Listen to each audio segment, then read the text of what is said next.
Life shouldn't be hard. Life should be a fun-filled adventure every day. So now start joining up dots. Tap into your talents, your skills, your God-given gifts, and tell your boss, you don't deserve me. I'm out of here. It's time for you to smash that alarm clock and start getting the dream business and life you, well, of course, are dreaming of. Let's join your host, David Ralph, from the back of his garden in the UK, or wherever he might be today, with another jammed-packed episode of the #1 hit podcast, Join Up Dots. Yeah, good morning to you, good afternoon, or whatever it is. Welcome to Join Up Dots. This is episode 8 of the How to Get Rich series, where we're looking at making you change your thinking. You know, in the last episode, we talked about being a money designer. We talked about moving away from the time trap of you having to work for a living and shifting into a results-based pricing model. And we basically said that if you're charging by the hour, you're essentially just a high-paid slave to a calendar, okay? And that's not what Get Rich and Live Free is. It's about getting all the money, getting all the opportunities, but at a time that suits you.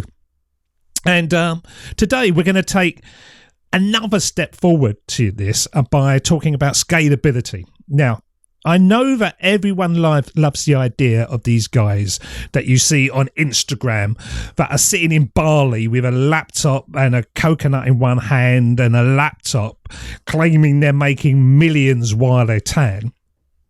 Which they're not, because you can't see the screen anyway when you're out in the sun. Let me tell you the truth. Most of these people are working 14 hours a day just to keep that illusion alive.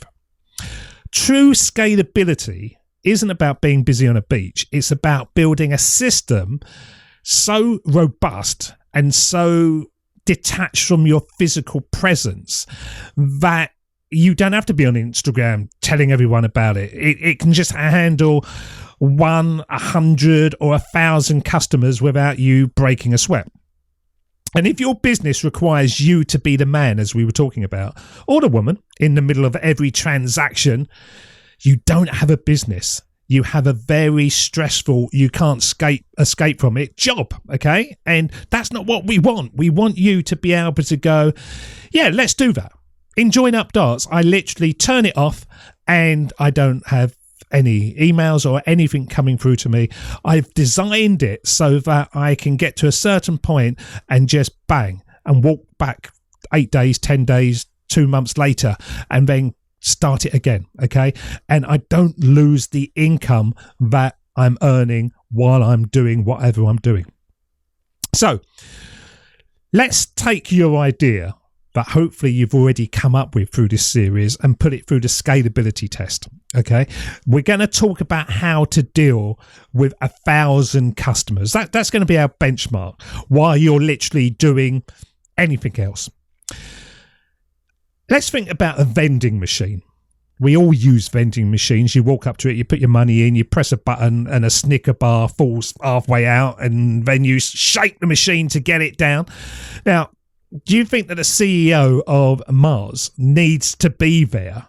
Does a sales rep need to explain the benefits of chocolate so that you actually buy it? No, the system is foolproof. It's the salesman. The system is the delivery driver. The system is the customer service.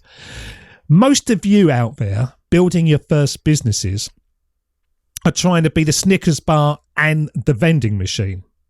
So when we talk about scaling to 1,000 customers, we have to talk about the productization of service. If you're a consultant, you can't scale. Why? Because there's only one of you. Yeah, you can do group sessions and stuff, but it still has a ceiling.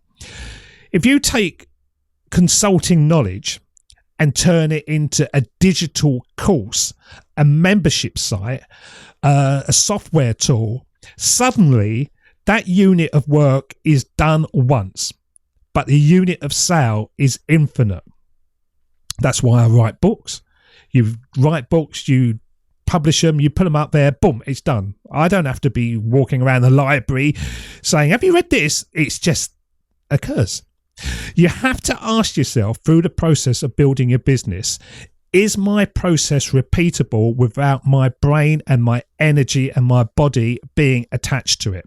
Now, I wasn't perfect at this, because I remember when I started Join Up Dots, I thought I had to do everything. I had to find the guests, I had to edit the audio, I had to write the show notes, I had to do the marketing, and for a while, I was the bottleneck. And if I got sick, the show stopped, basically. And if I wanted a holiday, the income stopped. Now, that wasn't wealth. That was just a prison with a fancy microphone and a nice website, really. To scale, you've got to create standard operating procedures. You've got to build a machine where you can plug in maybe a virtual assistant or a piece of software, and the result remains the same. But you've also got to think about what happens if that virtual assistant gets 1,000 people come to them. Can they scale? So if you can't write down your business process on the back of an envelope for someone else to follow, you aren't scalable. It has to be cleanly defined at every step. And if you're doing this right, you will see bottlenecks, and you will see times when you think, well, hang on, that could be an issue there moving forward. Yeah, you can deal with 10 customers, you can deal with 100. Once you get to 1,000, going to be totally different. So let's talk about the 1,000 customer mark, because people always get terrified of this, and they think, oh, if I have 1,000 customers, I have 1,000 emails, and I get buried in support tickets. Not if you build the right filters. Scalability relies on automation, and your marketing should be an automated funnel that qualifies people before they even see a buy button. Your onboarding should be a series of automated videos or documents that answer, or podcasts that answer as much of the questions they might have before they even ask it. And then your customer service should be a searchable knowledge base or community where customers help each other. Okay. You see, 1,000 customers is actually a lot easier to manage than 10, because if you have the systems, it's a walk in the park. With 10 customers, and I tell you, I've been here, you tend to overserve. You kind of think to yourself, oh, I haven't got many customers, so I've really, really got to deliver. So you take calls at 10 o'clock at night, and you do custom work for a pittance, and that's the anchor. That's the anchor that keeps you tied to the shore and never get out onto that lilo floating around that beach. That's that laptop that people are showing you that they're working on a beach. They're not really free. To reach the 1,000, you must be the architect again. You build the house once, and then you let people rent the rooms. You don't build a new house for every single guest. You look at it and think, okay, where's the income streams? What do I need to do?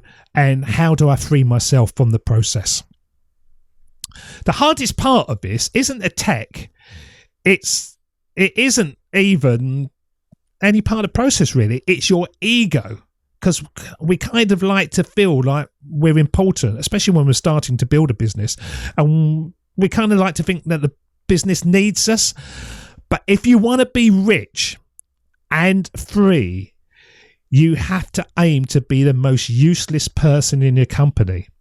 You have to be able to fire yourself from every department because you can find somebody to do the job better than you. That's when you win the game. That's when you get rich and live free. So if you're sitting on that beach and you feel the urge to check your email, you haven't scaled. You've just moved your office to the sand, okay? True scalability is the discipline to stay away and trust the machine you built. And I promise you, that's what I do through Join Up Dots. I switch it off and then I come back to it. My other businesses I've got, I know that the staff know what they're doing. They've all been trained up. They know when I'm going to be coming back, and then the businesses run for themselves because I've set the processes up. And for everything you do, building a business, you've got to build the processes. Really, really key. Now, in the next few episodes, we're going to look at the sort of minimum viable income and how to build this machine piece by piece. But today, I want you to go back and look at episode 7, your utility dot, your non-sexy business idea, and ask yourself, could 1,000 people use this tomorrow without me talking to a single one of them? And if the answer is no, then you've got some work to do. Now, we're moving fast now. We're really moving into the nuts and bolts of businesses, because we're building the engine.